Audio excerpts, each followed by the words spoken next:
Hello friends, welcome to my channel. இன்றைக்கி நம்ம சுவையான சுவர் ரொட்டி எப்படி செய்கிறதுன்னு பார்க்கலாம்.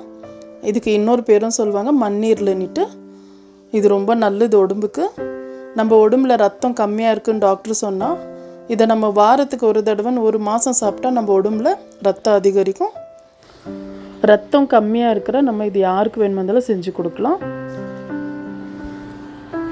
ஒரு மாதம் இதை நம்ம தொடர்ந்து சாப்பிட்டா இதோட பலன் உங்களுக்கே தெரியும். வாங்க இப்போ இது எப்படி செய்கிறதுன்னு பார்க்கலாம். இன்றைக்கி நான் 1/2 கிலோ மண்ணீரல் எடுத்துருக்குறேன். இப்போது இது மேலே வந்து இந்த மாதிரி ஒரு ஸ்கின் இருக்கும். அதை நம்ம கத்தியால் நம்ம லேசாக அதை கட் பண்ணிக்கலாம். கொஞ்சம் அழுத்தி கட் பண்ணோம்னா ரத்தம் வெளியே வந்துடும். இதை நம்ம வாஷ் பண்ணிவிட்டு சின்னதாக கட் பண்ணிக்கலாம்.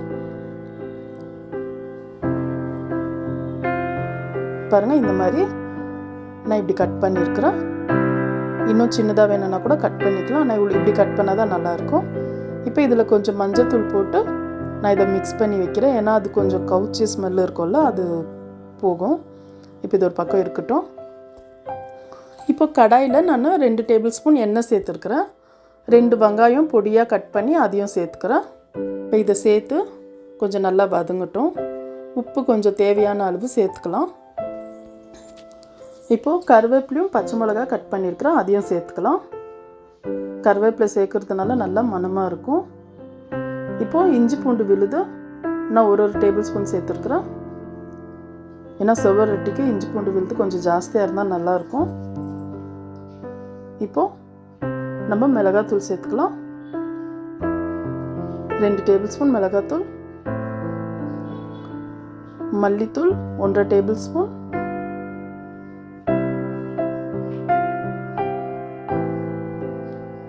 நான் மஞ்சள் ஆல்ரெடி சேர்த்துட்டுக்கிறதுனால சேர்க்கல. இப்போ கரம் மசாலா 1/2 டேபிள் ஸ்பூன் சேர்த்துக்கலாம்.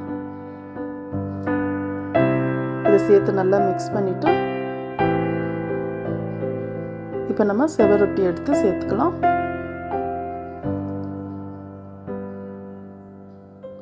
இப்போ இதை சேர்த்து நல்லா மிக்ஸ் பண்ணி விட்டுக்கலாம்.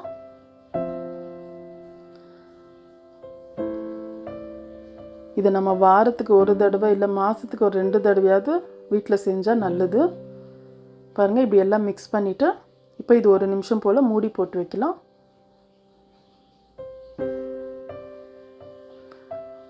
மீடியம் ஃப்ளேம்லேயே இருக்கட்டும்.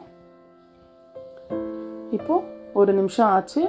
இப்போ அதை நம்ம மிக்ஸ் பண்ணிவிட்டு கொஞ்சம் நமக்கு லேசாக அடி பிடிக்குது. இப்போ இந்த டைமில் நம்ம தண்ணி சேர்த்துக்கிறேன்னா 1 கப்பு தண்ணி சேர்க்குறேன்.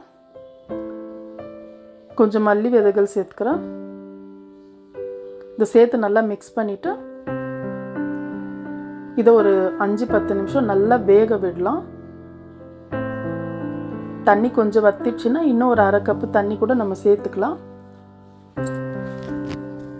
நான் இடையில நான் கலரி விட்டுக்கினேன். இப்போ பாருங்கள், நான் தண்ணி மறுபடியும் சேர்க்கலை. நம்மளுக்கு கொஞ்சம் நல்லா கிரேவியாக கூட கிடைச்சிருக்கு. இப்படி கிரேவியாக வேணுன்றவங்க வந்து சாதத்தில் கூட சாப்பிடலாம், நல்லாயிருக்கும். ரொட்டி சாப்பிட்றவங்க கூட இந்த பதத்தில் எடுத்துடலாம். இன்னும் கொஞ்சம் ட்ரையாக வேணுன்றவங்க இன்னும் கொஞ்சம் வற்ற விடலாம். பாருங்கள், எனக்கு இப்படி வேணும், அதனால் நான் கொஞ்சம் ட்ரை ஆக்கியிருக்கிறேன். ரொம்ப டேஸ்டான சுவர் ரொட்டி மண்ணீரல் வறுவல் ரெடி ஆயிடுச்சு. கண்டிப்பாக ட்ரை பண்ணுங்கள். இப்போ நம்ம சர்வ் பண்ணிக்கலாம். அவ்வளோதான் ஃப்ரெண்ட்ஸ். நான் போடுற வீடியோஸ் உங்களுக்கு பிடிச்சிருந்தா லைக் பண்ணுங்கள், ஷேர் பண்ணுங்கள், மறக்காமல் சப்ஸ்கிரைப் பண்ணுங்கள். Thank you.